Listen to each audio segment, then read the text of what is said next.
when armed bandits prowled this remote, mountainous stretch of the southwestern province of Guizhou in the chaotic years before the founding of modern China. The ethnic Miao villagers hid in the region's enormous caves. And there they have remained, even after China was united under communist rule, grinding out an existence of profound rural poverty and isolation. The area is in one of the poorest provinces in China. The only link to the rest of the country, and the outside world, is over a mountain footpath, a brisk 1-hour hike through a steep valley that leads to a nearby road.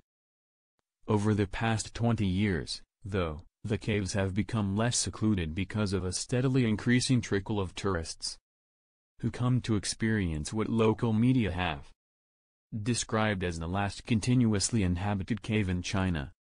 A cottage industry has popped up in which the cave dwellers earn extra money by renting out rooms in their homes, which over time have clustered within Zhuang Cave. A limestone cavern big enough to hold 4 American football fields. The hangar-like cave is so large that their wooden or bamboo-made residences form a small, subterranean village built along its undulating walls. During the day, the cave is filled with the sound of cows and roosters. On Friday afternoons, the laughter of children echoes and the smell of cooking fires permeates the cave's cool, damp air, which offers relief from the heat of the valley below. The county government wants the residents of Zhuang Cave to move to a nearby block of housing, low-slung, white-walled farmhouses with wooden window frames that were completed nearly 10 years ago. Officials say that residents have not taken care of the cave, leaving it unsuitable for inhabitation, and that the government should oversee the village as it is listed as a protected community by the Yatu River Tourism Administration, a local agency. They have offered each resident 60,000 renminbi, or approximately $9,500, to leave. Only 5 families have agreed to move. The remaining 18 families have held on stubbornly to their homes inside the cave. They say that the new homes are too small, that they fear losing access to their land, and that they alone, because of their historical connection to the cave, should have the right to independently control its small tourism economy. The residents of this cave should be the administrators of tourism here, regardless of whether or not we are paid, said Wang Quigo, head of the local village, who established the first hostel there. As he spoke, his wife prepared a steaming array of dishes made from home-smoked pork and local vegetables grown in the valley. After all, Wang noted, the best thing about this cave is its inhabitants.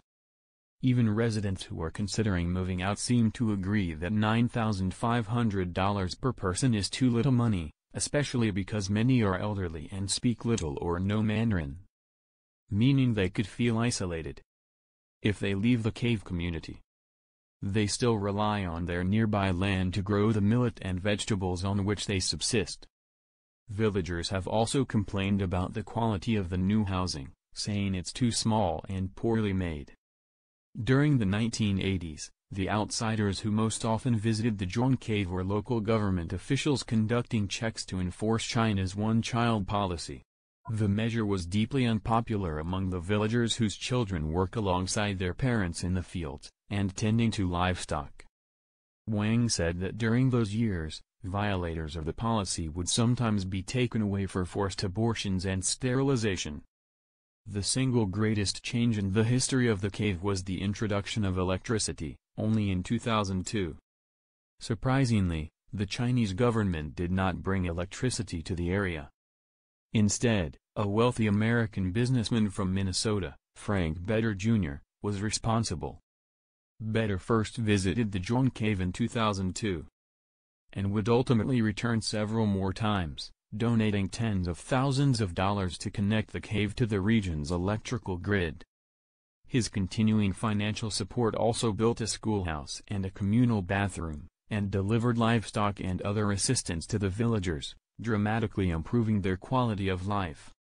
But in 2011, the school was closed by the local government, forcing residents to send their children, as young as 5, to the region's boarding school nearly 2 hours away.